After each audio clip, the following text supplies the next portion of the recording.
శ్రీలు TV వీక్షకులందరికీ నమస్కారం అండి. ఈరోజు శ్రీలు టీవీ మీకు ఒక శుభవార్తని షేర్ చేయాలనుకుంటుంది. అదేంటంటే గురువు గారి గలం నుంచి మరికొన్ని ప్రవచనాలు అమృత బిందువుల్లాగా మన దగ్గరికి శ్రీలు టీవీకి వచ్చాయండి. నాకు చాలా సంతోషం అనిపించి మీతో షేర్ చేసి, ఈ రోజున శుక్రవారం కాబట్టి సుమతి శతకాన్ని మీకు ఈరోజు నేను షేర్ చేయాలి. కానీ ఈరోజు నాకు వీటిని మీతో షేర్ చేయాలనిపించింది. సుమతి శతకాలను కూడా ప్యారలల్ గా వేస్తూ ఉంటాను. కానీ ఈ రోజున మనకి అమృతోత్సవం పేరుతో మరికొన్ని మంచి వీడియోస్ ని గురువు గారు మనకి ఇవ్వడం జరిగిందండి. మన మీద ఒక నమ్మకంతో, శ్రీలు టీవీ మీద ఉన్న ఒక నమ్మకంతో మన కోసం ఇవ్వడం జరిగింది. నేను దాన్ని ఒక అవకాశంగా, అదృష్టంగా భావిస్తున్నానండి. దీన్ని మీరందరూ కూడా వినియోగించుకోవాలి. ఎందుకంటే సుమతి శతకాలతో పాటు మరికొన్ని అమృత బిందువులు, అంటే మనకి బయట ఉండే శత్రువులతో పాటు ఇంటర్నల్ గా ఉండే శత్రువులు అంటే కామము, క్రోధము, లోభము, ఇటువంటివి లోపలే ఉండి మన మీద ఎలా అటాక్ చేస్తాయి అనే దాని మీద, అలాగే ఫోకస్ ఎలా చేయాలి, కార్యదీక్ష అనేది ఎలా ఉండాలి, చాలా మంచి ప్రవచనాలండి అవి. నిజంగా అవి వింటే మనకి చాలా ఉపయోగం అవుతాయి అన్నమాట. ప్రతి ఒక్కరు కూడా ఈ అవకాశాన్ని వినియోగించుకోండి, చాలా మందికి షేర్ చేయండి. మంచి విషయాన్ని మనం తొందరగా అందరికి పంచాలి. అలాగే మొదటిసారి మీరు మన ఛానల్ ని విజిట్ చేస్తే మాత్రం మరెన్నో మంచి వీడియోస్ కోసం మన ఛానల్ ని శ్రీలు టీవీని సబ్స్క్రైబ్ చేయడం మాత్రం అస్సలు మర్చిపోకండి. సబ్స్క్రైబ్ చేసిన తర్వాత వచ్చిన బెల్ ఐకాన్ కూడా క్లిక్ చేసేస్తే నేనే వీడియోస్ అప్లోడ్ చేసినా మీకు నోటిఫికేషన్ అయితే వచ్చేస్తుంది. ఈ ఒక్క వీడియోనే కాదండి, ఇంకా చాలా వీడియోస్ ఉన్నాయి. అమృతోత్సవం పేరుతో మనకి కార్యదీక్ష మీద ఫోకస్ ఎలా పెట్టాలి, లక్ష్యాన్ని ఎలా సాధించాలి అనే దాని మీద చాలా వీడియోస్ ని మనకి షేర్ చేశారండి. దీన్ని శ్రీలు టీవీ నిజంగా ఒక అదృష్టంగా భావిస్తుంది. గురువు గారికి నేను మీ అందరి తరఫున హృదయపూర్వకంగా శిరసు ఉంచి నేను నమస్కారం చేసుకుంటున్నాను, ధన్యవాదాలు తెలియజేసుకుంటున్నానండి. సో ఇప్పుడైతే మీరు లేట్ చేయకుండా గురువు గారి గలం నుంచి వచ్చినటువంటి ఆ అమృతాన్ని ఆస్వాదించేసేయండి.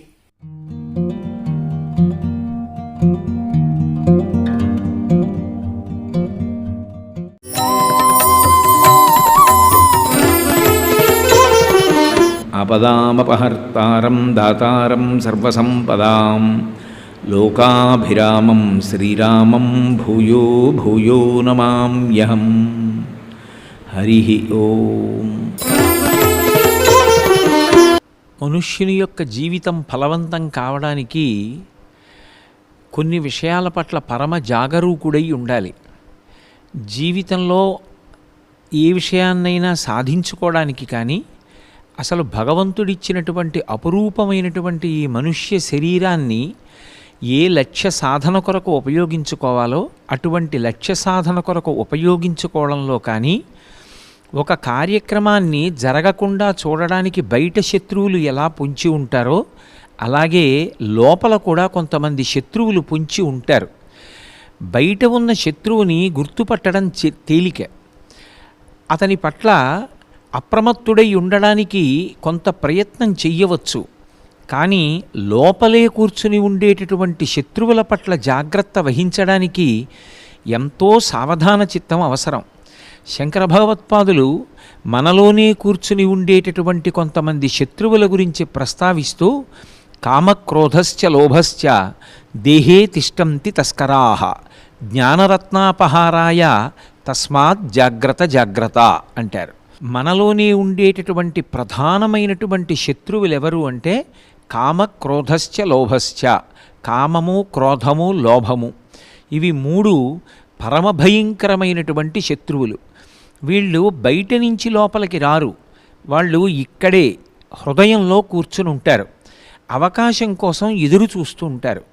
బయట నుంచి లోపలికి వస్తే ఫలానా వాడు లోపలికి వస్తున్నాడని, వాడు వస్తే కార్యం పాడవుతుందని, వాణ్ణి రాకుండా నిగ్రహిద్దామని కొంత ప్రణాళికను ఏర్పాటు చేసుకోవచ్చు. కానీ లోపలే ఉన్నటువంటి ఆ శత్రువులు అదును చూసి విజృంభిస్తారు. అందుకే వాళ్ళు కాని విజృంభించి మనని వశం చేసుకోవడం ప్రారంభం చేస్తే వాళ్ళకి మనం వశవర్తులం అయిపోతున్నామో అన్న విషయం కూడా మనకు అర్థం కాదు. వాళ్ళ పట్ల పరమజాగ్రత్తతో ఉండాలి. అందులో మనిషిని ఏ విధంగానూ వృద్ధిలోకి రాకుండా చెయ్యగలిగినటువంటిది అటువంటి ప్రబల శత్రువు ఆయనని స్వాధీనం చేసుకున్నటువంటి కారణం చేత అతని వలన ఎవరూ సుఖం పొందకుండా ఉండేటట్టు చెయ్యగలిగినటువంటి శత్రువు కోపం. కోపము అనేటటువంటిది ఎంత ప్రమాదకరమైనదని చెప్పిందంటే శాస్త్రం, దాంట్లో వాల్మీకి రామాయణంలో దాని గురించి ఒక మాట చెప్తారు. క్రుద్ధ పాపం న కుర్యాత్కః క్రుద్ధో హన్యాద్గురూనపి క్రుద్ధ పరుషయావాచ నరం సాధు నధిక్షిపేత్ అంటారు. ఒకసారి లోపల నుంచి పైకి వచ్చేస్తున్నటువంటి కోపాన్ని పరిశీలించుకొని జాగ్రత్త పడడం చేత కాకపోతే క్రుద్ధ పాపం నకుర్యాత్కః అని ప్రశ్నతో ప్రారంభం చేశారు. అసలు కోపానికి వశపడిపోయినటువంటి వాడు ఏ పాపం చెయ్యడు? ఏ పాపమైనా చేసేస్తాడు. పాపాలలో కల్లా అసలు నోటితో అనడానికి కూడా సాధ్యం కానంతటి భయంకరమైన పాపం గురువుగారినే పట్టుకుని వధించేయడం, గురువుగారిని చంపడం. క్రుద్ధ పాపం నకుర్యాత్కః క్రుద్ధో హన్యాద్గురూనపి, గురువుని కూడా చంపేస్తాడు. క్రుద్ధ పరుషయావాచ నరం సాధు నధిక్షిపేత్, పరమ సాధు పురుషులైనటువంటి వారు, భగవంతుణ్ణి మాత్రమే నమ్ముకుని ఉన్నటువంటి వాళ్ళు, ఆ భగవంతుడు మన్ని రక్షిస్తాడు అనేటటువంటి విశ్వాసంతో బ్రతుకుతున్నటువంటి వాళ్ళు, అటువంటి వాళ్ళ జోలికి వెళ్ళడం పరమ ప్రమాదకరం. అది ఒక్క తనతో పోదు, ఒక్కొక్క పాపం తనతో విడిచిపెట్టేస్తుంది. కానీ సాధుపురుషుల జోలికి వెళ్ళినటువంటి పాపం తన ఒక్కడితో విడిచిపెట్టదు. రామాయణం అరణ్యకాండలో మారీచుడు రామచంద్రమూర్తితో మాట్లాడుతూ ఇదే అంటాడు. కళత్రాణి చ సౌమ్యాని మిత్రవర్గం స్తథైవచ యదీచ్ఛసి చిరం భోక్తం మాకృధా రామవిప్రియం అంటాడు. పరమ సాధుపురుషుడు రామో విగ్రహవాం ధర్మ, రాశీభూతమైన ధర్మమైనటువంటి రామచంద్రమూర్తి జోలికి వెడితే ఆయన మీద కోపాన్ని పెంచుకుంటే, ఓ రావణ, నీ ఒక్కడితో పోదది, స్వామినా ప్రతికూలేన ప్రజా తీక్ష్ణేన రావణ రక్షమానా నవర్ధంతే మేషా గోమాయునాయథ అంటాడు. నువ్వొక్కడివే మరణించవు, నీతో పాటు నీ భార్యలు, నీ బిడ్డలు, నీ సోదరులు, నీ చేత పరిపాలింపబడుతున్న వాళ్ళు, కాంచనలంక అన్నీ సర్వనాశనం అయిపోతాయి. కాబట్టి సాధుపురుషుల జోలికి వెళ్ళకు. అటువంటి వాళ్ళని ఉద్దేశించి తీవ్రమైనటువంటి మాటలు మాట్లాడకు. అది కోపానికి వశపడిన వాడికి ఉండేటటువంటి లక్షణం. అది మంచి పద్ధతి కాదు రావణ అని ఎంతో బోధ చేస్తూ ఒక మాట చెప్తాడు. రక్ష్యమానా నవర్ధంతే మేషా గోమాయునాయథ, అటువంటి వాడు ఎక్కడ ఉన్నా సరే వాడి కింద ఎవరున్నారో, వాడితో అనుబంధము ఎవరు పెట్టుకున్నారో వాళ్ళందరూ కూడా నశించిపోతారు. రాముడు ఎటువంటి వాడు అంటే, బిడ్డల పట్ల తండ్రికి కోపం ఉంటుంది. ఎందుకు కోపం ఉంటుంది? వాళ్ళని సన్మార్గంలో నడిపించాలని. అది ఉత్తమమైనటువంటి కోపం. ఆ కోపం ఎక్కువసేపు ఉండదు. బిడ్డలకి చూపుడు వేలు చూపించి మంచి మార్గంలో ప్రవర్తించమని చెప్తాడు. కోపం లోపల పరమ ప్రేమ ఉంటుంది తప్ప అది ఏదో శత్రు సంబంధమైనటువంటి కోపంతో ఉండడు. అందుకే రాముడి వెంట నడిచినటువంటి ప్రజలు గమ్యాన్ని చేరుతారు. నువ్వెటువంటి వాడివి? గొర్రెల వెనక ఒక తోడేలు కాపలాగా వెడితే బయట నుంచి శత్రువులు రావక్కర్లేదు, ఆ తోడేలే గొర్రెల్ని తినేస్తుంది. అపారమైనటువంటి క్రోధమునకు వశపడేటటువంటి లక్షణమున్నటువంటి ఓ రావణ, నీవు పరిపాలిస్తున్న కారణం చేత, నీకున్నటువంటి అవగుణముల చేత నువ్వొక్కడివే నశించవు. నీతో పాటుగా కాంచన లంక, నీ కుటుంబం, నీ ప్రజలు, నీ బిడ్డలు, నీ భార్యలు, నీ బంధువులు, నీ సోదరులు, చిట్ట చివరికి నీ 10 తలలు తెగి కింద పడిపోతాయి. ఆ స్థితి రాకుండా ఉండాలంటే సాధుపురుషుల జోలికి వెళ్ళకు. సాధుపురుషుల జోలికి కూడా వెళ్ళి క్రోధంతో మాట్లాడవలసిన లక్షణం ఎందుకు వస్తుంది? కోపాన్ని నిగ్రహించుకునేటటువంటి స్వభావం లేకపోతే వస్తుంది. అందుకే క్రుద్ధ పాపం నకుర్యాత్కః క్రుద్ధో హన్యాద్గురూనపి క్రుద్ధ పరుషయావాచ నరం సాధు నధిక్షిపేత్. ఆ కోపానికి వశపడిపోయినటువంటి వాడి నోటి వెంట వచ్చినటువంటి మాట ఏది ఉంటుందో అది ఆయన కుటుంబాన్ని, ఆయనతో ఉన్న వాళ్ళని అందరినీ కట్టి కుడిపేస్తుంది. అందుకే మనిషికి ప్రబల శత్రువేది కోపమే. మరి ఆ కోపాన్ని పరిశీలించడం ఎలా? అవగుణాన్ని చెప్పి దాని మీద జాగ్రత్తగా ఉండు అని విడిచిపెట్టదు శాస్త్రం. ఆ కోపాన్ని ఎలా పరిశీలించుకోవాలో కోపాన్ని ఎలా నిగ్రహించుకోవాలో చెప్పింది. ధన్యాస్తే పురుషశ్రేష్ఠాః ఏ బుద్ధ్యా కోపముద్ధితం నిరుంధంతి మహాత్మానో దీప్తమగ్నిమివాంభస అంది. ఒక చోట అగ్నిహోత్రం అంటుకుంది. అయ్యో చిన్నదేలే అగ్నిహోత్రం, ఏం చేస్తుందని ఊరుకుని తలుపు తాళం వేసుకుని వెళ్ళిపోయారనుకోండి, అది వ్యాపిస్తుంది. మళ్ళీ వచ్చేటప్పటికి అసలు ఇల్లే ఉండదు. అందుకే ఎప్పుడైనా సరే ఇక్కడ ఉండకూడనిది ఇది అన్న అగ్నిహోత్రం కనపడితే నీళ్లు తీసుకొచ్చి పోసేయాలి. పోసి అది చిన్నదైనా పెద్దదైనా అగ్నిని ఆర్పాలి తప్ప అగ్నిని ముద్దు చెయ్యరు. అందుకే రామరాయల వారు అంటాడు, ముదుసలి ఇంటి దీపమని ముద్దిడు మూర్ఖుడు కాడు అంటాడు. మా ఇంటి దీపం అండి ఎంతో ముద్దుగా ఉంటుందండి అని చెప్పి ముద్దు పెట్టుకుంటే మూతి కాలిపోతుంది. అగ్నిహోత్రం విషయంలో ఎంత పరాకుతో ఉంటామో, ఎంత జాగ్రత్తగా ఉంటామో, కోపం విషయంలో కూడా అంత జాగ్రత్తగా ఉండాలి. దీప్తమగ్నిమివాంభస, అగ్నిహోత్రం మీద నీళ్లు పోసినట్టుగా తన కోపాన్ని తాను పరిశీలించుకుని కోపం పైకి ఉద్భుతమవ్వకుండా దాన్ని ఎప్పటికప్పుడు అణిచిపెట్టాలి.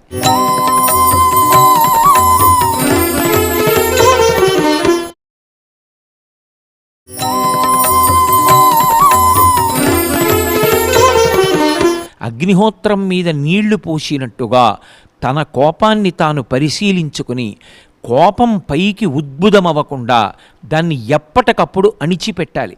అలా అణిచిపెట్టకపోతే కోపధారి అయి ఎప్పుడూ కోపంతో ఉండేటటువంటి యజమాని ఇంట్లో ఉన్నాడనుకోండి, ఆ భార్యకి సంతోషం ఉండదు. ఎప్పుడూ ఏదో భయంగా ఉంటుంటుంది. ఎక్కడ ఏ పొరపాటు దొల్లుతుందో, ఏ చిన్న తప్పు జరుగుతుందో, ఆ చిన్న తప్పుకు ఆయన ఎంత కేకలేసేస్తాడో, ఎంత క్రోధానికి వశపడిపోతాడో మీరు చూడండి. పాపం జీవితాంతం బతికున్న నాళ్ళు భర్త సంతోషంగా తినాలని వండి పెడుతుంది. ఏదో ఒక్కరోజు ఆవిడ మనిషే, ఎక్కడో చిన్న పొరపాటు జరిగి కాస్త ఉప్పు తక్కువో ఎక్కువో అవుతుంది. అంత మాత్రం చేత కంచాలు విసిరేసి భార్యని పట్టు కొట్టేసి తిట్టేసి నానా రభస చెయ్యక్కర్లేదు. ఇంట్లో అంత కోపంతో ఉండేటటువంటి వ్యక్తి ఒక్కడున్నా చాలు. అది తండ్రి కావచ్చు, తల్లి కావచ్చు, బిడ్డలు కావచ్చు, తాత కావచ్చు. ఆ ఇంట్లో వాతావరణం భయంతో ఉద్విగ్నతతోటి ఉంటుంది. ఏమంటే ఏమొస్తుందో మాట్లాడడానికి భయపడతారు. ఆ వ్యక్తి కార్యాలయానికి వెళ్ళి కూర్చున్నాడు అనుకోండి, స్వతంత్రించి గభాలన ఏది మాట్లాడితే ఏమంటాడో, ఎట్నుంచి ఎటు వస్తుందో. అటువంటి వ్యక్తులు అధికార పదవులలో కూర్చున్నారనుకోండి, కింద పనిచేసే వాళ్ళందరి జీవితాలు శాపగ్రస్తాలైపోతాయి. ఎందుచేత అంటే ఓ అధికారి దగ్గరికి వెళ్ళి మాట్లాడాలి అనేటప్పటికే అసలు ఆయన కింద పనిచేసే ఉద్యోగులకి కొంత బెరుకుంటుంది. ఏదో చాలా కష్టం వచ్చి చెప్పుకోవాలనుకుంటే తప్ప చాలా పై స్థాయిలో ఉండేటటువంటి అధికారిని తనంత తాను కలవాలని ఎవరూ కోరుకోరు అసలు. అటువంటిది కోరుకుని ఏదో కష్టం చెప్పుకోవడానికి లోపలికి ఎడుతున్నాడు అనుకోండి, ఆ లోపలికి ఉద్యోగిని రమ్మన్నప్పుడు ప్రసన్నమైన ముఖంతో చిరునవ్వుతో నువ్వు అతని సమస్య పరిష్కరించావా పరిష్కరించలేదా పక్కన పెట్టు, రావోయ్ కూర్చో, అతను నీ దగ్గర పనిచేస్తున్న వ్యక్తి, నీ సంస్థలో సభ్యుడు కాబట్టి నీ కుటుంబంలో ఒక సభ్యుడు లాంటివాడు, ఏమిటి నీ ఇబ్బంది? ఆ సమస్యని కనీసం విని ఇప్పుడు కుదరదులేవోయ్, కొంచెం కష్టం చేయడం, నేను సమయం వచ్చినప్పుడు ఉపకారం చేయడానికి ప్రయత్నం చేస్తాను, ప్రస్తుతానికి ఓర్చుకో అని ఒక్క మాట చెప్తే ఎంతో సంతోషంగా వెళ్ళిపోతాడు. అసలు లోపలికి వస్తున్నప్పుడే చిటపటలాడుతూ ముటముటలాడిపోతూ కోపగ్రస్తుడై కూర్చుని ఉన్నాడు అనుకోండి, రెండు ప్రమాదాలు వస్తాయి. చెప్పుదామనుకున్నవాడు చెప్పలేడు, ఏది ఏ మాట నోటి వెంట రాకూడదో కంగారులో పొరపాట్లో ఆ మాట వచ్చేస్తుంది. బయటికి వచ్చి హడిలిపోయి కొంతసేపు అసలు బాహ్య ప్రపంచంతో సంబంధం ఏర్పడక చెమట్లు పట్టేసి ఒళ్ళు తుడుచుకుని అసలు లోపల నేను ఏం మాట్లాడానంటారు అని అడుగుతాడు. ఆ స్థితి ఉండకూడదు. నువ్వు ఒక న్యాయవాదివా, ఒక అధికారివా, ఒక న్యాయమూర్తివా, ఒక కుటుంబ పెద్దవా, ఏ పదవిలో కూర్చున్నా అసలు మనిషికి మొదట ఉండవలసిన లక్షణం ఏది అంటే శాంతం. శాంతము లేక సౌఖ్యము లేదు సారసాదళ నయన అంటారు త్యాగరాజస్వామి. శాంతమనేటటువంటిది ఒక్కటి లేకపోతే మిగిలిన గుణాలు ఎన్ని ఉండనివ్వండి అవి ఏవీ రాణించవు. ఒక పాత్ర పెట్టి ఒక లేత అరిటాకు తీసుకొచ్చి వేసి దాంట్లో చక్కగా పప్పు వేసి నెయ్యి వేసి కూరలేసి పచ్చడేసి పులిహారేసి చక్కెర పొంగలేసి పెరుగు పెట్టి చారు పెట్టి పులుసు పెట్టి నెయ్యి వేసి అన్నీ వేసి చిట్ట చివరన ఆయన పరిశేచనం చేసే ముందు గాండ్రించి ఓ ఉమ్మేశారనుకోండి విస్తట్లో, ఇక అది ఎందుకైనా పనికొస్తుందా? ఆయన లేచిపోతాడు తినకుండా. అన్నీ పెట్టినా ఒక ఉమ్ము విస్తట్లో వేయడం ఎంత అసహ్యకరమైన విషయమో. మనిషి యందు ఎన్ని గుణాలున్నా కోపానికి చాలా త్వరగా వశపడిపోయేటటువంటి గుణం ఉండడం అంత ప్రమాదకరమైనటువంటి విషయం. అసలు జీవితము ఫలవంతము కాదు. అందుకే క్రోధాన్ని ఎప్పటికప్పుడు పరిశీలనం చేసుకుంటూ ఉండాలి. యస్యముత్పదితం క్రోధం క్షమయైవ నిరస్యతి యథోరగస్త్వచం జీర్ణాం సవై పురుషముచ్యతే. కోపాన్ని ఎలా పరిశీలించుకోవాలో శాస్త్రం చెప్పింది. నేను కోపానికి వశపడిపోతున్నాను, తన్నుకొచ్చేస్తోంది కోపం అంటే మనిషి ముఖం మారిపోతుంది, ఊపిరి వేగాన్ని పొందేస్తుంది, ఒళ్ళు ఉనికిపోతుంటుంది, నోటి వెంట వచ్చేటటువంటి మాట మీద అదుపు కోల్పోతాడు, వాక్యమునందు పారుష్యం వచ్చేస్తుంది, ఎవరితో మాట్లాడుతున్నానో మరిచిపోతాడు. అంటే మనిషి క్రమంగా పశుత్వంలోకి రాక్షసత్వంలోకి దిగిపోతాడు. అది ఎక్కడికి వెళ్ళిపోతుందో తెలియదు, దాని పర్యవసానం దాని ముగింపు ఏమైపోతుందో తెలియదు. ఒకసారి పొరపాటు జరిగిపోయిన తరువాత చేతులు కాలిపోయిన తర్వాత ఆకులు పట్టుకుంటే లాభం ఏమిటి? కారాగారాల్లో ఉన్నవాళ్ళందరూ జీవితాలు పాడు చేసేసుకుందామని, ఆ తప్పు చేసేస్తే ఎక్కడుండిపోయినా ఇక వాళ్ళ జీవితాలు సంతృప్తిగా ఉంటాయని అనుకున్న వాళ్ళని మీరు అనుకుంటే పొరపాటు. ఆ క్షణానికి వాళ్ళు ఎక్కడో తమ క్రోధాన్ని తాము నిగ్రహించుకోలేకపోయారు. ఆ కోపం విశేషంగా వచ్చి వశపడిపోయారు. ఆ ఉన్మాదంలో చెయ్యకూడనటువంటి నేరం ఏదో జరిగిపోయింది. దానికి శిక్ష చాలా కాలం కుటుంబాలకి దూరం అయిపోయి తమ భార్య బిడ్డలు ఇంటి యజమాని లేక అలమటిస్తూ బయటికి వెడితే సాంఘికమైనటువంటి గౌరవం లేకుండా ఎంతో బాధపడుతూ లోపల ఉండి ఆయన ఎంత కుంగిపోతున్నాడో, బయట ఉండి వీళ్ళెంత కుంగిపోతున్నారో, అయ్యో ఒక్క తప్పు జీవితాన్ని కాల్చేసిందని ఎంత బాధపడుతున్నాడో. అందుకే కోపమనేటటువంటి దాన్ని ఎప్పుడు అణచాలో అప్పుడు అణచకపోతే దానికి వశమైపోయినటువంటి వాడు ఆ తర్వాత జీవితాంతం విచారించినా ఇక ప్రయోజనం ఉండదు. అందుకే మనిషి అన్నిటికన్నా ప్రధానంగా పాటించవలసినది ఏది అంటే క్రోధమునకు వశవర్తి కాకూడదు. ఏదైనా ఒక నిర్ణయం తీసుకునే ముందు పక్షపాతము కోపము ఈ రెండిటితో నిర్ణయాన్ని ఎప్పుడూ చేయకూడదు. నేను కోపంగా ఉన్నాను, ఈ విషయం నాకు కోపం కల్పించింది అన్నప్పుడు దాని మీద నిర్ణయం చేయకూడదు, దాన్ని విడిచిపెట్టేయాలి. ప్రశాంతంగా ఉన్నప్పుడు ఏ పక్షపాత బుద్ధి లేకుండా ఇటువంటి నిర్ణయం చేయవలసిన అవసరం ఉందా? దీనికి ఇంకేమైనా ప్రత్యామ్నాయాలు ఉన్నాయా? అలా మనం చెయ్యొచ్చా? ఇది చేసినప్పుడు మన శీలవైభవం నిలబడుతుందా? మన కుటుంబ గౌరవం నిలబడుతుందా? మనకి ఉత్తమగతులు కలుగుతాయా? అసలు మనసు ఆలోచించాలంటే అది శాంతంగా ఉండాలి. అందుకే కోపంగా ఉన్న స్థితిలో ఏ నిర్ణయం చేయకూడదు. కోపంగా ఉన్నవాడు వెంటనే పాటించవలసిన ఔషధం ఏది అంటే క్షమ. అందుకే యస్యముత్పదితం క్రోధం క్షమయైవ నిరస్యతి.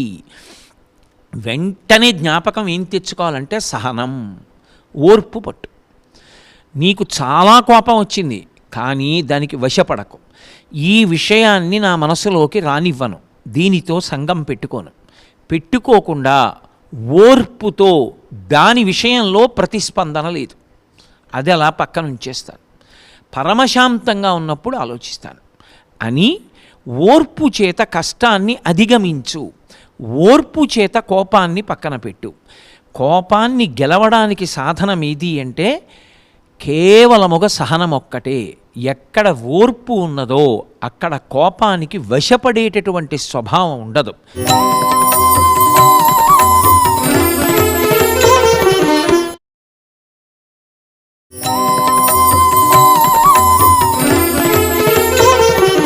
కోపాన్ని గెలవడానికి సాధనం ఏది అంటే కేవలముగా సహనం ఒక్కటే. ఎక్కడ ఓర్పు ఉన్నదో అక్కడ కోపానికి వశపడేటటువంటి స్వభావం ఉండదు. కోపం వచ్చినా తనని పరిశీలించుకొని నోటి వెంట రాకూడని మాట రాకుండా పరమ ప్రమాదకరమైనటువంటి ధోరణుల వైపుకి మనసు ఆలోచన చెయ్యకుండా, బుద్ధి నిర్ణయం చెయ్యకుండా నిగ్రహించుకొని శాంతంతో ఆలోచించి తనకి సమాజానికి కూడా అభ్యున్నతిని కల్పించగలిగినటువంటి నిర్ణయాన్ని తీసుకుంటాడు. అందుకే యస్యముత్పదితం క్రోధం క్షమయైవ నిరస్యతి. దానితో సరిపోదు. యథోరగస్త్వచం జీర్ణాం సవై పురుషముచ్యతే. ఎవడు పురుషుడు? పురుషుడు అంటే మగవాడు అని కాదు దాని అర్థం. ఎవడు సాధకుడు, ఎవడు విషయాన్ని బాగా పరిశీలించి తెలుసుకున్నవాడు, ఎవడు సాధనాక్రమంలో ఉన్నవాడు, ఎవడు ప్రబల శత్రువుని తన దగ్గరకు రాకుండా తనని పాడు చేయకుండా చూసుకున్నవాడు. అంటే ఏ కోపము తనలో పుట్టిందో ఆ కోపాన్ని తనలో నుండి అలాగే విడిచిపెట్టగలిగినటువంటి వాడు. ఎలా? దానికి వాల్మీకి మహర్షి అద్భుతమైన ఉపమానం చెప్పారు. ఒక పాము ఉంటుంది. ఆ పాముకి ఒళ్ళంతా కుబుసం పడుతుంది. ఆ కుబుసం పట్టినప్పుడు అది యథార్థానికి పాము శరీరాన్ని రక్ష చేస్తుంది. తెల్లగా పాము శరీరం ఎలా ఉంటుందో అలాగే దాని మీద అందంగా పొడలు కూడా పడతాయి. అలా పొడలు పట్టినటువంటి ఆ పాము పడుకుని ఉంటుంది. అది కొంతకాలం అయిన తర్వాత ఈ కుబుసం నా ఒంటికి పట్టి ఉంటే బాగానే ఉందిలే అని ఊరుకోదు. ప్రత్యేకంగా వెళ్ళి గరుగ్గా ఉన్న చోట రుద్దుకుని తన ఒంటికి పట్టిన కుబుసాన్ని తానే వదిలిపెట్టేస్తుంది. అందుకే ఎప్పుడైనా పాము విడిచిపెట్టిన కుబుసం వంక చూడండి, పాము ఎలా ఉంటుందో కుబుసం అలాగే ఉంటుంది. కానీ పాము అది తన శరీరంలో ఉండడానికి ఒప్పుకోదు. ఆ కుబుసాన్ని వదిలిపెడుతుంది. యథోరగస్త్వచం జీర్ణాం సవై పురుషముచ్యతే. తనని పట్టుకున్న కుబుసాన్ని పాము ఎలా వదిలిపెట్టేసిందో అలా తనకి వచ్చినటువంటి కోపాన్ని పరిశీలించి వదిలిపెట్టేసిన వాడెవరో వాడు ధన్యాత్ముడు.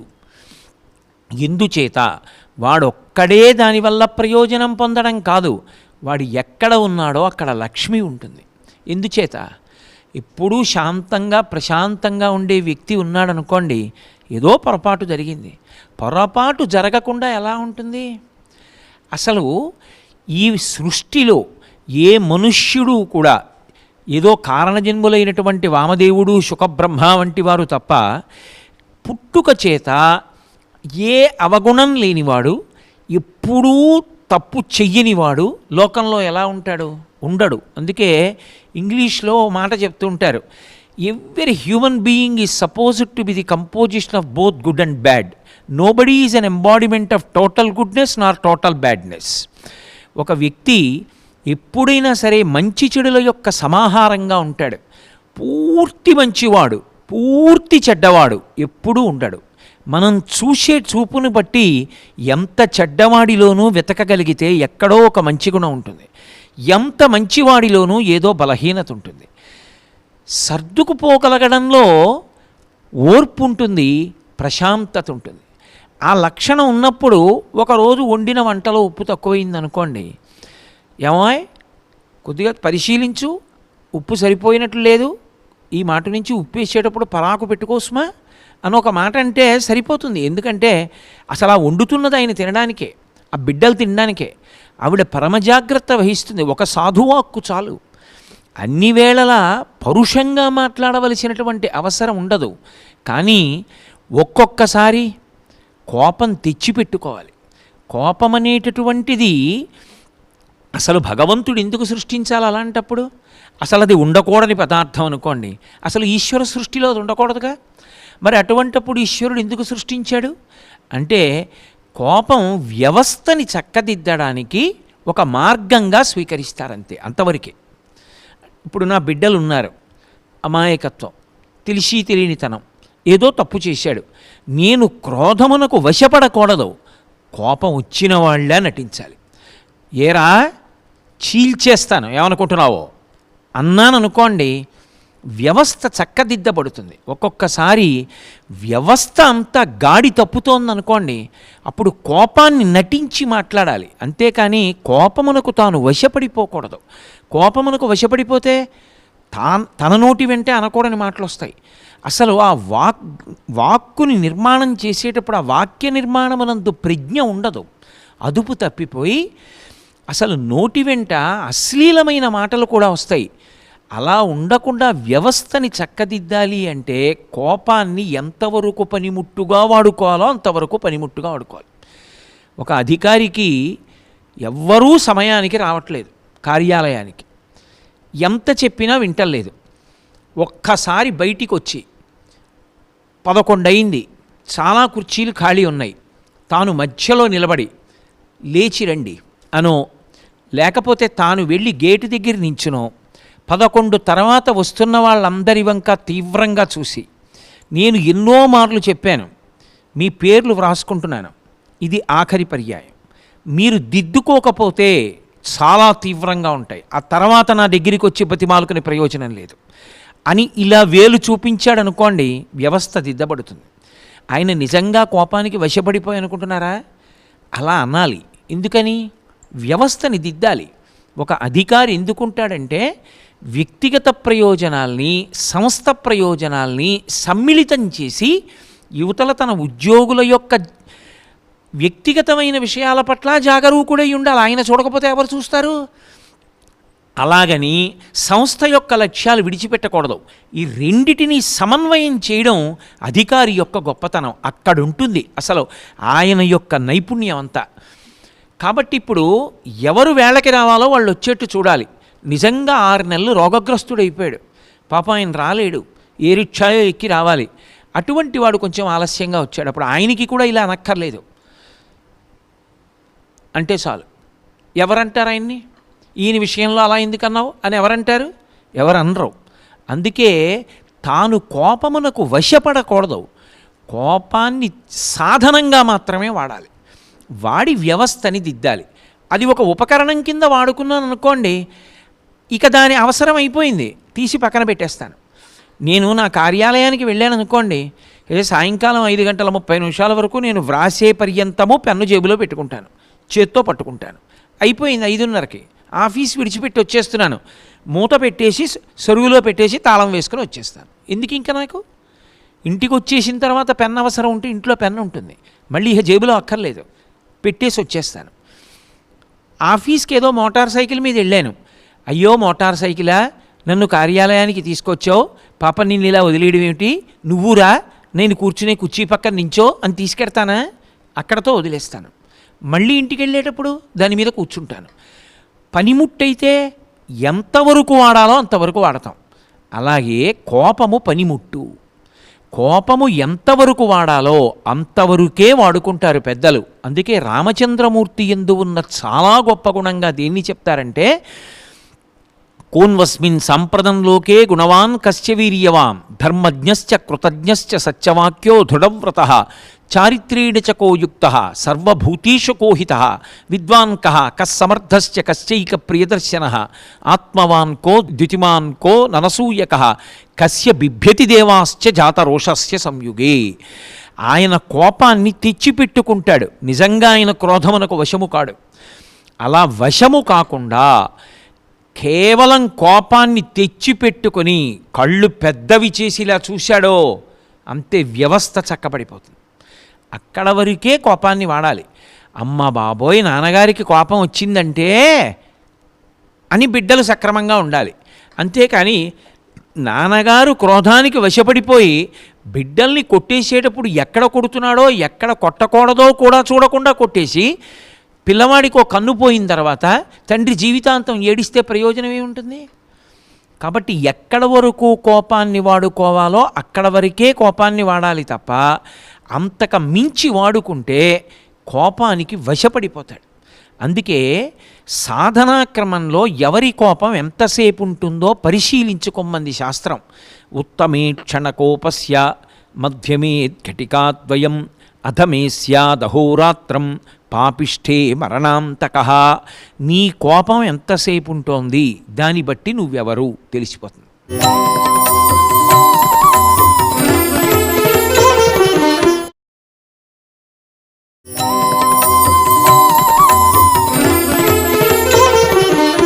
సాధనాక్రమంలో ఎవరి కోపం ఎంతసేపు ఉంటుందో పరిశీలించుకోమంది శాస్త్రం. ఉత్తమే క్షణకోపస్య మధ్యమే ఘటికాద్వయం అధమే స్యాదహోరాత్రం పాపిష్ఠే మరణాంతక. నీ కోపం ఎంతసేపు ఉంటోంది దాన్ని బట్టి నువ్వెవరు తెలిసిపోతుంది. ఉత్తమే క్షణకోపస్య, ఉత్తముడు అనడానికి గుర్తేమిటి? ఆయన కోపం ఒక్క క్షణమే. అప్పటికి కోపం అవతలవాడు దిద్దుకున్నాడు, అంతే, పోయింది. ఇంకా ఎందుకు?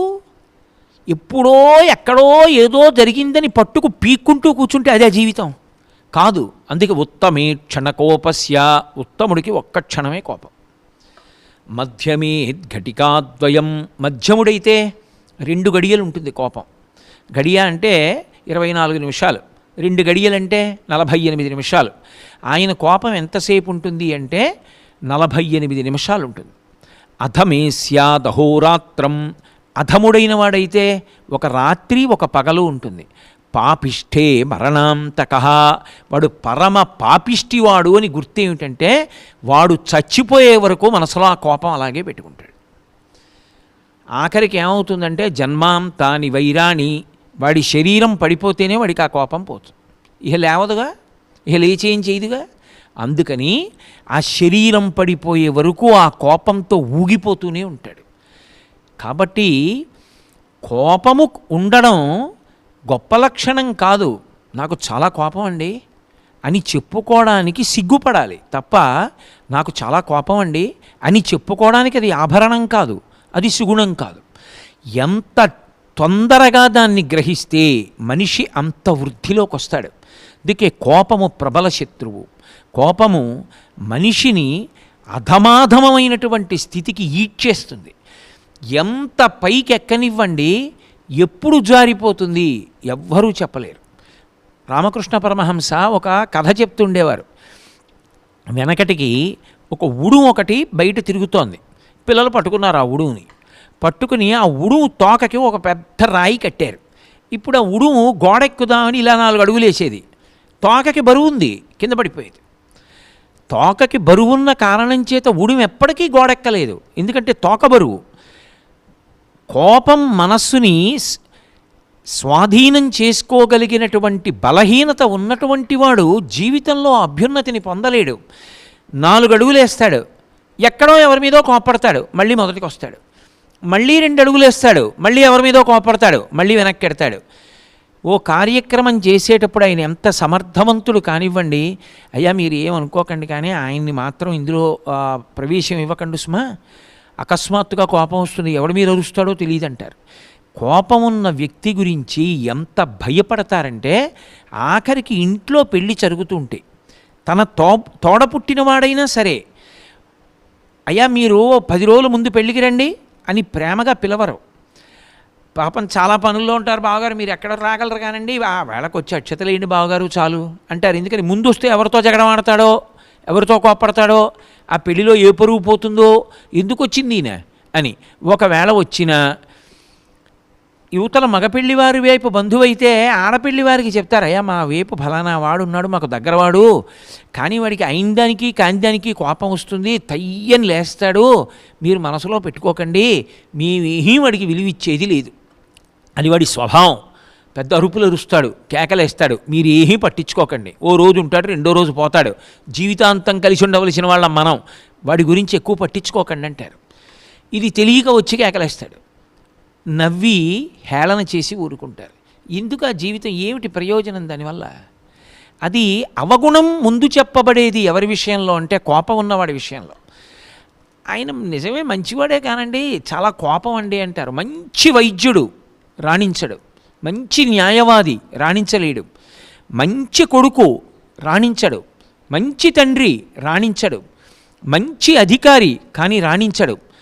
కోపం ఒకటి పక్కనుంటే మిగిలినవి ఎన్ని గుణాలు కానివ్వండి రాణించడు. మిగిలినవన్నీ ఎలా ఉండనివ్వండి, కోపం అన్నది లేదు, శాంతమూర్తి రాణిస్తాడు. ఇది కోపం విషయంలో ఉండే విచిత్రం.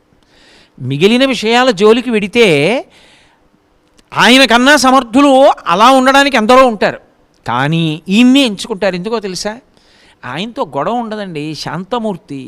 చూడండి, సాధారణంగా ఓ మాట వాడుతుంటారు ఇంగ్లీష్లో, అన్డిస్ప్యూటెడ్ పర్సనాలిటీ అంటుంటారు. ఆయనతో ఎవరికి గొడవ లేదు కాబట్టి ఆయన ఉంటే ఇబ్బంది ఉండదు, ఎవరూ ఏమీ అనరు, ఆయన్ని పెట్టుకుందాం అంటారు. ఇది నిజంగా జరిగింది భారతదేశ చరిత్రలో. ఒకానొకప్పుడు రాజీవ్ గాంధీ గారు అకస్మాత్తుగా శ్రీపెరంబదూరులో హత్య చేయబడ్డారు.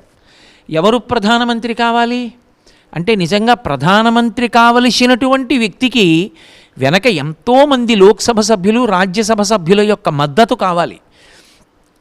పైగా రాజకీయంగా మంచి చాకచక్యం కావాలి, 10 మందిని తన వెంట తిప్పుకోగలిగినటువంటి సమర్థత కావాలి.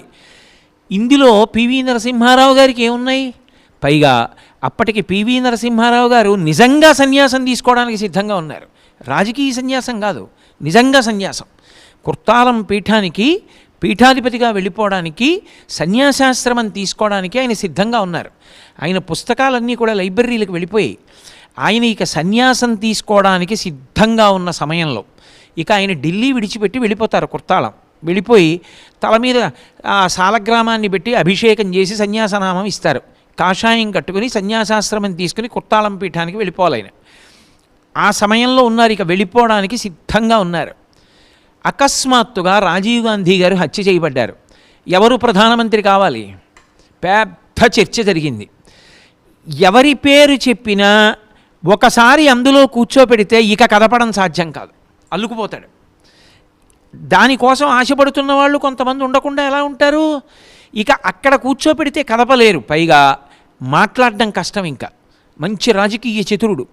అందుకే అందరికీ నచ్చడానికి కారణం ఏమిటంటే పివి నరసింహారావు పరమశాంతమూర్తి, కోపం లేదు. ఎవరు వెళ్ళి ఏం చెప్పండి వింటారు, ప్రశాంతంగా ఉంటారు. ఎప్పుడూ ఎవరిని ఏ నిందావాక్యంతో ఇబ్బంది పెట్టరు, ఎవరితోటి పరిహాసం ఆడరు, పరమశాంతంగా ఉంటారు. కాబట్టి పివి నరసింహారావు గారు ప్రధానమంత్రి అయితే బాగుంటుందనుకున్నారు. ఈ దేశ రాజకీయ చరిత్రలో ఒక విచిత్రమైనటువంటి ఘట్టం ఆవిష్కృతమైంది. సన్యాసి కావలసినటువంటి వ్యక్తి దేశానికి ప్రధానమంత్రి అయ్యారు. ప్రధానమంత్రి అయి అంత బొటాబొటి ఉన్నటువంటి ఆధిక్యతతో ప్రభుత్వాన్ని నడపగలిగారు అంటే ఆయన శాంతము ఆయనకి రక్ష అయింది. అందుకే తన కోపమే తన శత్రువు, తన శాంతమే తనకు రక్షదయ చుట్టంబౌ అంటారు.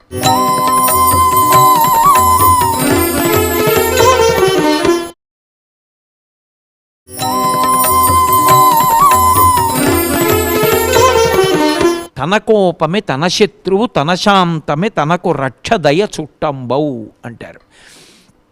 శాంతం ఉన్నదనుకోండి, అది తనకి రక్ష. పరమ ప్రశాంతంగా ఉండేటటువంటి వాడి దగ్గరికి రావడానికి అందరూ ఇష్టపడతారు. పాపం ఆయన మంచివాడండి, ఆయన జోలికి వెళ్ళడం ఏమిటండి, అయ్యో ఆయనకు ఉపకారం చేయవలసిందే అంటారు. వాడు క్రోధమూర్తి అని ఒకసారి ముద్రపడ్డాడు అనుకోండి, అబ్బో తగని కోపం, అలాగే ప్రవర్తిస్తుంటాడులేండి అంటారు. ఉపకారం కూడా చేయరు ఎవ్వరు. అందుకే లోకంలో చాలామందిలో ఉండేటటువంటి అపోహ ఏమిటంటే, నేను అవతలవాడి మీద కోప్పడితే అవతలవాడు బాధపడతాడు అనుకుంటారు. కానీ నేను ఒక చిన్న తర్కం చెప్తాను, మీరు సావధానంగా పరిశీలనం చేయండి. నేను ఒక వ్యక్తి దగ్గరికి వెళ్ళి అక్కడి నుంచి చిందులేసి అనరాని మాటలు ఎన్నో అన్నాను. ఆయన చిరునవ్వుతో అన్నీ విని రామచంద్రమూర్తి పరబ్రహ్మార్పణమస్తు అన్నాడు. నేను ఇవేమీ పుచ్చుకోవట్లేదన్నాడు. బలవంతంగా జేబులో పెట్టడానికి అదేం రూపాయి కాదుగా, రూపాయి అయినా బలవంతంగా ఇవ్వడం వీల్లేదుగా, వాడు పుచ్చుకుంటే. నేను ఎన్ని తిట్లు తిట్టినా ఆయన హాయిగా చిరునవ్వుతో విని వాడి స్వభావం అంతే అని తన పనిలో తను వెళ్ళిపోయాడు.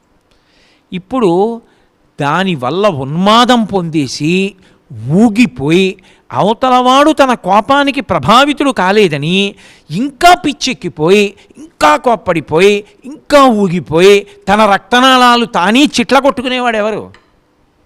ఎవడు కోప్పడ్డాడో వాడు.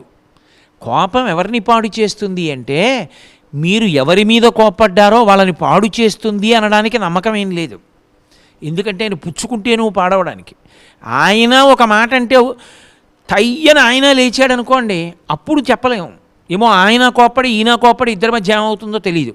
ఒక ఆయన శాంతమూర్తి, ఆయన ఏమీ కోప్పట్టు, అది ఆయన సౌశీల్యం. ఇప్పుడు ఆయన అలాగే ఉంటాడు, హాయిగా ఉంటాడు. ఈశ్వరుడికి చెప్తాడు, ఈశ్వరా నన్ను రక్షించు అని అడుగుతాడంతే. కోప్పడినవాడు ఉన్మాదం వాడిది, అరుపులు వాడివి, కేకలు వాడివి, పెద్ద ఊపిరి గబగబా తీసేయడం వాడిది. ఆయుర్దాయం పరమేశ్వరుడు ఇచ్చినప్పుడు ఊపిరుల సంఖ్యలో ఇస్తాడు. కోపం వచ్చినప్పుడు ఊపిరి విపరీతమైన వేగంతో తీస్తారు. అంత వేగంతో ఊపిరిలు తీస్తే అంత వేగంగా ఆయుర్దాయం క్షయమైపోతుంది. ఇప్పుడు ఎవరి జీవితకాలాన్ని ఎవరు తగ్గించేసుకుంటున్నారు? ఎవడు కోపంతో ఉన్నాడో వాడు తన ఆయుర్దాయాన్ని తగ్గించుకుంటాడు. పైగా కోపానికి ఉన్న లక్షణం ఏమిటంటే అది ఎవరి యందు కోపం ఉన్నదో వారినే బాధ పెడుతుంది. అందుకే మీరు చూడండి, మనకి సనాతన ధర్మంలో దేవతామూర్తులందరూ కూడా చేతిలో అంకుశం పట్టుకుంటారు. ఎందుచేత అంకుశం పట్టుకోవడం? అమ్మవారు అంకుశం పట్టుకుంటుంది. సాంకుశం వామభాగే పరమశివుడు పట్టుకుంటాడు, విఘ్నేశ్వరుడు పట్టుకుంటాడు. ఎందుకు అంకుశం? అంకుశం ఉపయోగించేది ఎవరి విషయంలో అంటే ఏనుగు విషయంలో ఉపయోగిస్తారు. ఏనుగు అన్ని ప్రాణులలోకి పెద్ద ప్రాణి ఏనుగు. ఒకసారి రావాలి కానీ దానంత పెద్దదైపోయేది లేదు కోపం. అంత పెద్దదైపోతుంది జడలభూతంలాగా. ఇప్పుడు ఆ కోపం వస్తే ఏనుగుని ఏం చేస్తారు? లొంగ తీసుకోవడానికి అంకుశం పెట్టి మస్తిష్కం మీద పొడుస్తారు, తల మీద పొడిస్తే దానికి వచ్చే బాధ వర్ణనాతీతం. ఎంత నిప్పో, ఎంత బాధో, ఆ బాధ పడలేక అంకుశం చూసి లొంగిపోతుంది. కోపం వచ్చినటువంటి వాడు అవతలవాడు బాధపడతాడా అంటే చెప్పడం కుదరదు. ఎందుకంటే వాడు పుచ్చుకోలేదనుకోండి, గొడవలేదు, వాడు అలాగే ప్రశాంతంగా ఉన్నాడు. కానీ కోపం వచ్చిన వాడు ఊగిపోతాడు, తల పగిలిపోతుంది. ఏ ఇతర విషయాన్ని ఆలోచించలేడు. పరమేశ్వరుడు అన్నీ ఇచ్చాడు, హాయిగా ఉండొచ్చు, ఉండడు. ఏమండి ఎంత మంచి విషయం వస్తుందో వినండి, వినలేడు. ఏమండి చూడండి కోయిల పాడుతోంది, పాడలేడు, ఆ పాట వినలేడు. ఇదిగో చూడండి గ్రంథం చదవండి, చదవలేడు. ఏది చేస్తున్నా మనసులో ఎవరి మీద కోపం పెట్టుకున్నాడో వాళ్ళు జ్ఞాపకానికి వచ్చి ఊగిపోతుంటాడు. తిరుమల తీసుకెళ్ళి సహస్రదీపాలంకార సేవలో కూర్చోపెట్టండి, కళ్ళ ముందు స్వామి ఉభయనాంచారులతో ఊయలలు ఊగుతున్నా ఆయన మనసు ప్రశాంతంగా ఉండదు, ఊగిపోతూ ఉంటుంది, కదిలిపోతూ ఉంటాడు, ఆవేశపడిపోతూ ఉంటాడు. ఎందుచేత అంటే లోపల కోపం ఉంది, అంతఃశత్రువు. అందుకే కామము హితశత్రువు. కోరిక పుడితే తీరితే మధురంగా ఉన్నట్టుంటుంది, కానీ అది హితశత్రువు. మళ్ళీ మళ్ళీ తీర్చుకోమని ప్రోద్బలం చేస్తుంది. కోపము అహితశత్రువు. అది అసలు ఎప్పుడూ హితం ఇవ్వదు, ఎప్పుడూ క్షేమదాయకం కాదు, ఎప్పుడూ పరమ ప్రమాదకరమే.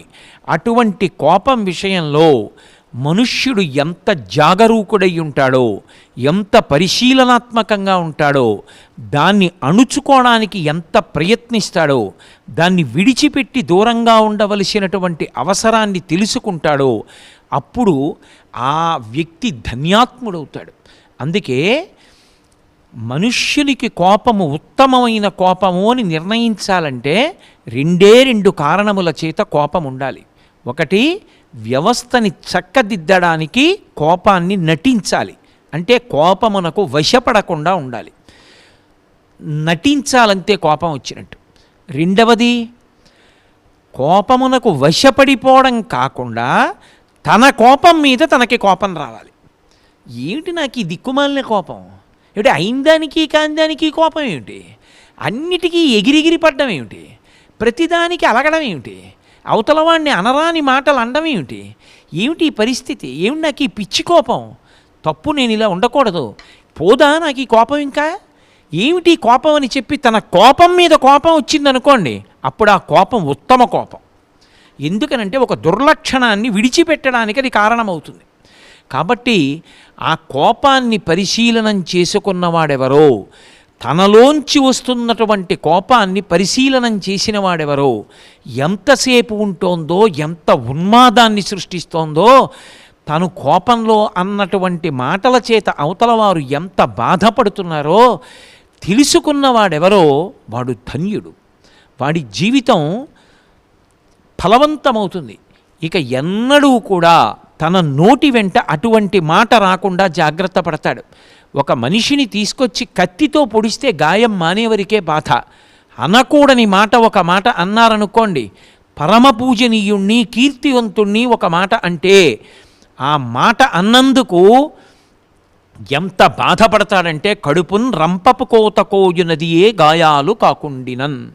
పివి నరసింహారావు గారి మంత్రివర్గంలో మన్మోహన్ సింగ్ గారు ఆర్థిక మంత్రిగా ఉండగా లోక్సభలో ఆయన పార్టీకే చెందిన వాళ్ళు ఆయన్ని విమర్శిస్తే ఎంత బాధపడిపోయారంటే ఒక్కనాటికి నేను ఈ పదవి ఇక చెయ్యను, నాకెందుకు ఈ మాటలు పడ్డాం అని రాజీనామా సమర్పించారు.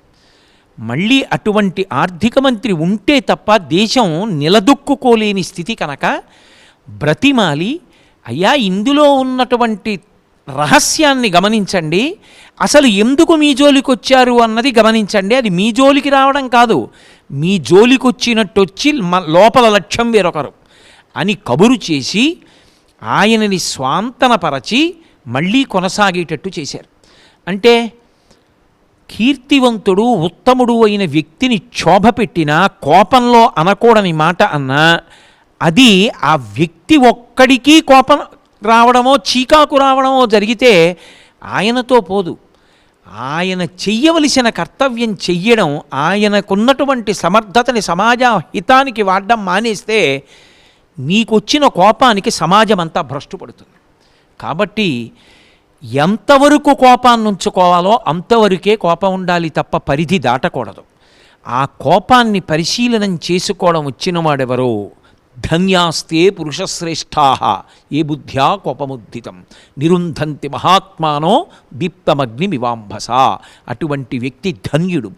మనందరికీ మన కోపాన్ని మనం పరిశీలనం చేసుకుని దాన్ని అణచిపెట్టి ఉత్తమమైనటువంటి పథంలో ప్రయాణం చెయ్యగలిగినటువంటి విభూతిని సర్వేశ్వరుడు తన నిర్హేతుక కృపాకటాక్షముల చేత కటాక్షించుగాక అని ప్రార్థన చేస్తూ స్వస్తి.